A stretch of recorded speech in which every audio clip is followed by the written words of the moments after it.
Hello, this is Outlaw Bookseller Stephen Andrews, and today we're talking about Hawkwind, Hall of the Mountain Grill, and the paradox of Romanticism.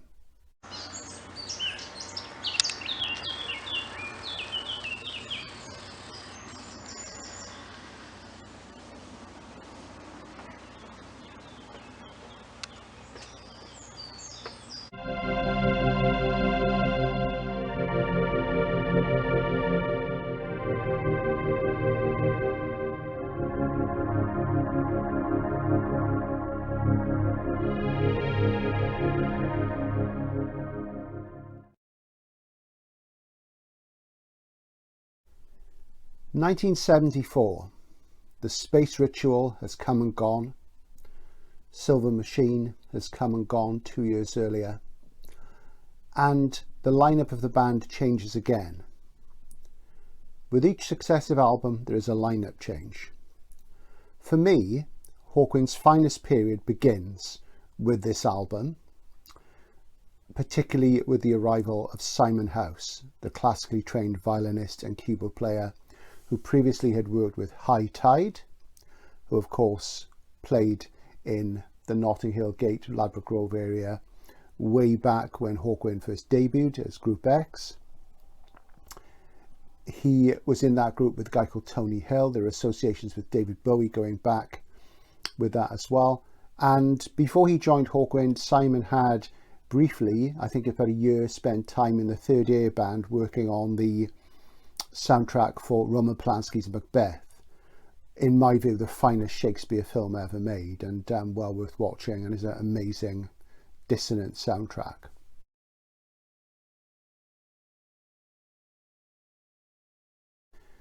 One of the questions which is unresolved for me, and I've not done any research on this, so maybe somebody out there will know, but I've never come across anything particular, is why was Simon selected to join Hawkwind at that point?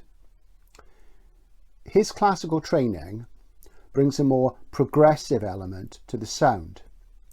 It has to be remembered that progressive rock was nothing new by 1974, arguably beginning with things like the Nice and ELP and King Crimson's and the Court of the Crimson King, all the way back in the 60s.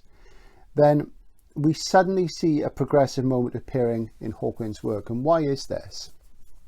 Who made that decision to admit Simon House to replace the departing Dick Mick? Dick Mick, a non-musician, replaced by a classical musician. It's a very interesting thing.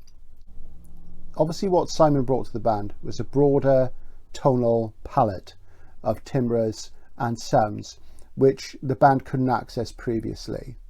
He was also a virtuoso, something that nobody in the band had been until that point. Let's assume the idea was Dave Brock's. What drew Dave Brock to pick Simon House for the new lineup of Hawkwind and the move to Hall of the Mountain Grill? The answer, I believe, at least partially, lies in Dave Brock's reading of the Romantics, specifically Romantic poetry by Shelley and the poetry of Longfellow, both of which turn up in Warrior on the Edge of Time, the subsequent album in 1975. Hall of the Mountain Grill, in its title, refers to a piece of classical music. It refers to In the Hall of the Mountain King, which is by Edvard Grieg from Peer Gynt.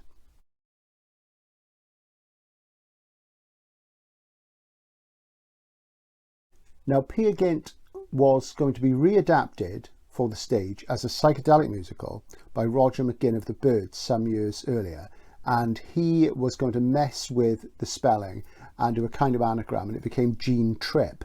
So Gene as in your genes, and Trip, T-R-Y-P, as in, you know, a psychedelic trip. But that never came together, even though some songs from that ended up on later Byrds albums. So there was already a psychedelic connection, and anybody doubting the influence of the Byrds over Hawkwind needs to think again. If you listen to CTA 102 on Younger Than Yesterday, and listen to the alien voices towards the end and its cosmic theme of First Contact, and then listen to, say, Angel Voices by Church of Hawkwind on Church of Hawkwind,